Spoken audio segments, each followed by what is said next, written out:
Donnie Darko, Jake Gyllenhaal, is a troubled teenager in suburban Maryland.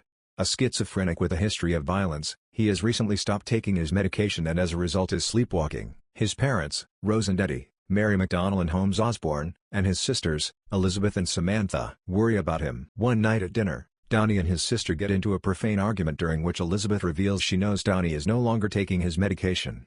Rose confronts Donnie in his bedroom and he calls her a bitch. Guilty, Donnie resumes taking his medication. On October 2, however, he sleepwalks and meets Frank, a man in a menacing bunny costume. Frank tells him that in 28 days, 6 hours, 42 minutes and 12 seconds, the world will end. That night, a jet engine mysteriously crashes through the roof of the Darko's house, destroying Donnie's room. Had he not been sleepwalking, he would have been killed.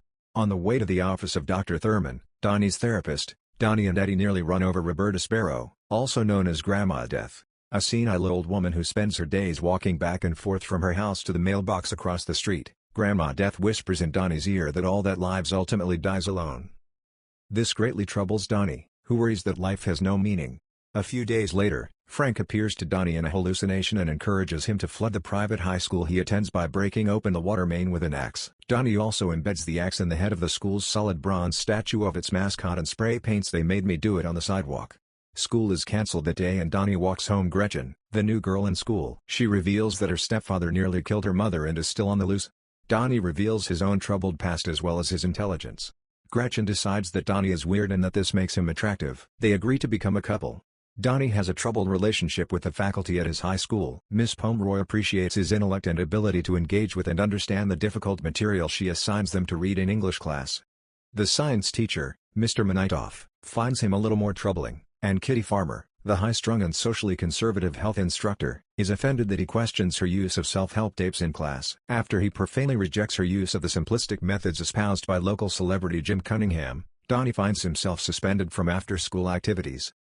When Donnie verbally assaults Cunningham during an appearance at the high school, he gets in even deeper trouble. Although the administration suspects that Donnie is indeed responsible for the vandalism, he is never charged.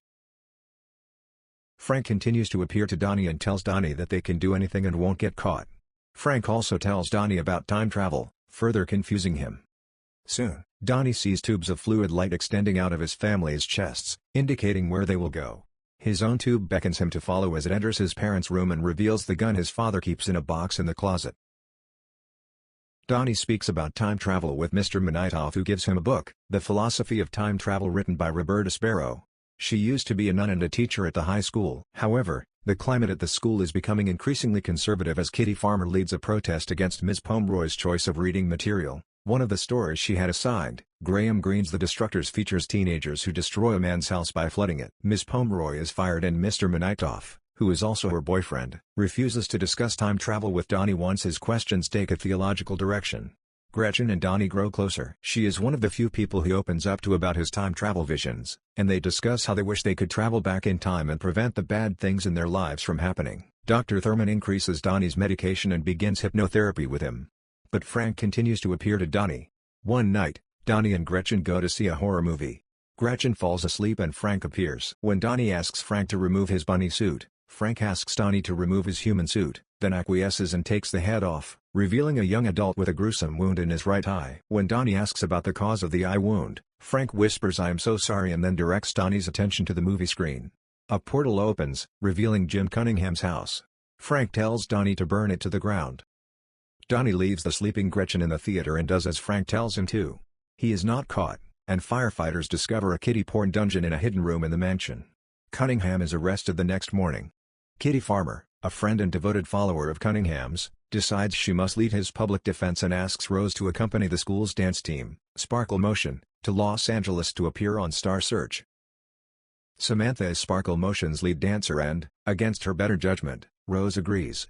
Because Eddie is away on business, this means Elizabeth and Donnie are on their own. Elizabeth is accepted into Harvard, and she and Donnie decide to throw a Halloween party to celebrate. The night of the party, October 30th, Gretchen comes to Donnie's house for safety because her mother has suddenly disappeared. Donnie comforts her and they make love, ignoring phone calls from Donnie's desperate therapist, who knows that Donnie is responsible for the vandalism to the high school and Jim Cunningham's house. And Rose, who calls to announce that Sparkle Motion won their initial Star Search competition and that they will return on a red-eye flight that night. At midnight, Donnie has another hallucination about the fluid light tunnels. He realizes that the 28 days have passed, and that only 6 hours remain until the end of the world. Convinced that Grandma Death is in some way connected to Frank, Donnie persuades Gretchen and 2 other friends to go with him to her house. When they get there, they are assaulted by the high school's resident bullies. Gretchen is thrown dazed into the road, where she is struck and killed by a car driven by Frank, Elizabeth's boyfriend, who is on his way to their Halloween party. Frank is wearing the creepy bunny costume that Donnie's hallucination wears. Donnie uses his father's gun to shoot Frank in the right eye, killing him, then carries Gretchen's body to his home. He steals the car keys from a sleeping Elizabeth and, taking Gretchen with him, drives into the hills above town. From that vantage point, Donnie can see a time tunnel forming over the town. The red-eye flight carrying Rose and Sparkle Motion enters the turbulence created by the time tunnel, and one of the engines on the jet breaks free and falls into the tunnel. Donnie looks at Gretchen with love and then drives into the time tunnel. It is October 2nd. Donnie lies in bed, laughing, happy. Shortly after he goes to sleep, the jet engine from the red-eye flight on October 30th crashes through the roof, killing him. Throughout town, Dr. Thurman, Mr. Manitoff, Kitty Farmer, Jim Cunningham and Frank all are suddenly troubled and sad. The next morning, Gretchen rides her bike to the Darko's house. Elizabeth, Eddie and Samantha stand sobbing as Donnie's corpse is taken away, while Rose smokes a cigarette, doing her best to deal with the fact that her last encounter with her troubled son was the unpleasant confrontation in his bedroom. Gretchen finds out from a young boy what had happened and who the family is, as she had never met Donnie. Touched by the tragedy, she shyly waves to Rose. Touched by a stranger's act of kindness, Rose waves back.